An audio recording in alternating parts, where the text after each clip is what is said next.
Kia ora and welcome to tutorial number 7 about writing a fantastic and super exciting explanation.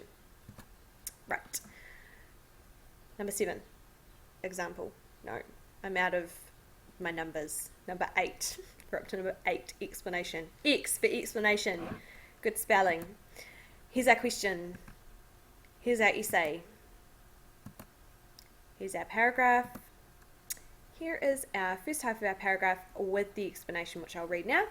Lowry shows how unfamiliar this feeling of detachment is for Jonas and stresses how significant his unification with his community was, therefore displaying how dramatically this change in alliance has affected Jonas as a character.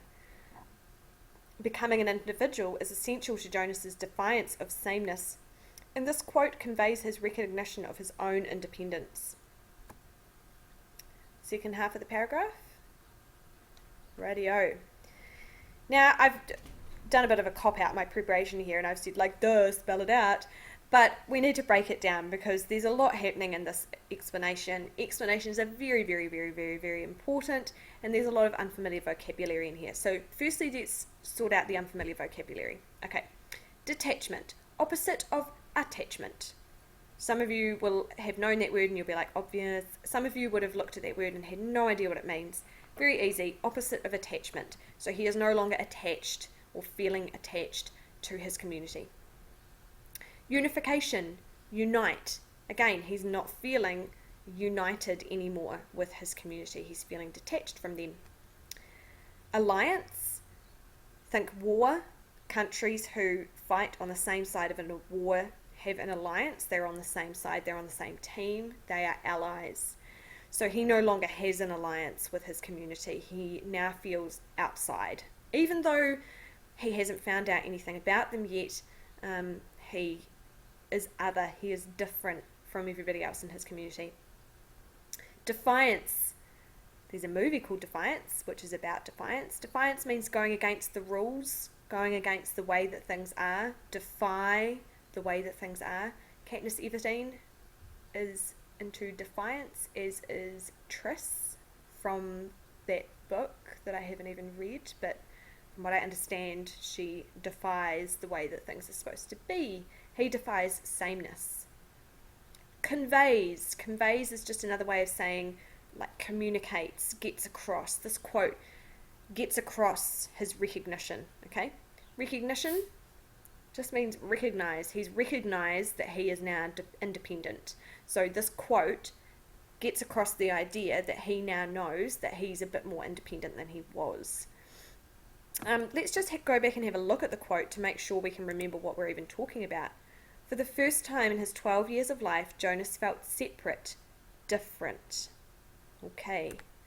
So, Lowry shows how unfamiliar this feeling of detachment is for Jonas. She does that when she says for the first time in the 12 years of his life. So yeah, he's never felt this feeling ever before. For the first time in 12 years. Completely unfamiliar. Stresses how significant his unification with his community was. She does that through the repetition of synonyms. Separate, different. That stresses how significant his unification with his community was. Therefore, it communicates the dramatic change in sort of the way that Jonas sees his relationship with his community and then how that affects his character. And it affects his character in this way. Becoming an individual is essential to Jonas breaking the rules of sameness, and the quote gets across the idea that he's beginning to recognize his own independence. So your explanation is possibly the second most important sentence in your paragraph. First is your example. If you don't have an example, you don't have a paragraph. But then comes your explanation. If you cannot explain how the example proves your topic sentence, you are not writing an explanation. So let's go back and have a look at this. Our topic sentence says that Lowry emphasizes the importance of Jonas becoming the receiver of memory by showing how the identification changes Jonas's character, allowing him to develop a sense of personal originality. Then the quote, for the first time in his 12 years of life, Jonas felt separate, different. Now, if you think about it, the explanation goes on to explain how this labeling of being separate and different allows him to change his character and develop a sense of personal originality. So in actual fact, the example does prove the topic sentence.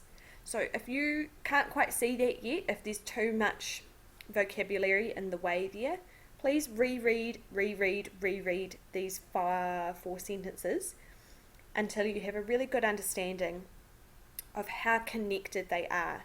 They are separate on the page right now, but they are connected so tightly that they really flow and they build understanding for the reader. As you read the topic sentence, you're introduced to this idea about developing a sense of personal originality. The example makes that concrete by showing words from the book that actually prove that he's separate and different. And then the explanation goes into detail about what that actually means. Just because he's separate and different, who cares? I'm different. Well, it's actually really important because he's never felt that way in his entire life, and his entire community is normally united, and so he is unique now in his community. He's the only one like that. The giver's kind of similar, but the giver's been that way for as long as Jonas can remember. Jonas, for as long as he can remember, has been the same as everybody else. Alright, so your explanation is your chance to prove that you really understand what you're talking about. If you feel like you can't write a thorough explanation, chances are you're not feeling too confident about your ideas. Just a note on writing style. Look what I did. Third sentence in a row beginning with Lowry. Boring. Really try to mix it up. Those of you who aren't feeling so confident, start off with the phrase, this shows.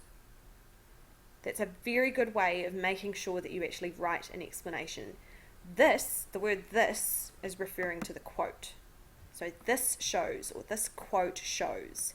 That's a good way of making sure that you actually write an explanation. Talking about being more succinct, if you look at the final little bit of this sentence, these two sentences, this quote conveys his recognition of his own independence. That would actually be a sufficient explanation.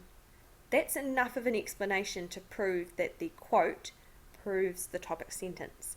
So wordiness does not necessarily mean writing better. Alright? So try and mix up the order of your sentences so that you're opening them in interesting and different ways. Keep your reader interested. And see if you can write it more briefly than this, at least to begin with. Then you might have some more stuff that you want to add. But don't, try and avoid waffling. Don't feel like you have to write 2 sentences just because this student did. See if you can do it more briefly than that. And then chances are you will have a really solid handle on what exactly it is that you're trying to say. Right. On to analysis, my favourite part, the part where we get to explore what all of this means and why we're even saying what we're saying. So time to write your explanation first. Pause and rewind and rewatch stuff. Then get rid of mine. Write your own.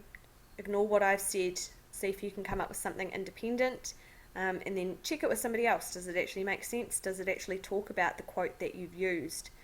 That's a big mistake that I see students making. They write an explanation. It actually has nothing to do with what they've said already.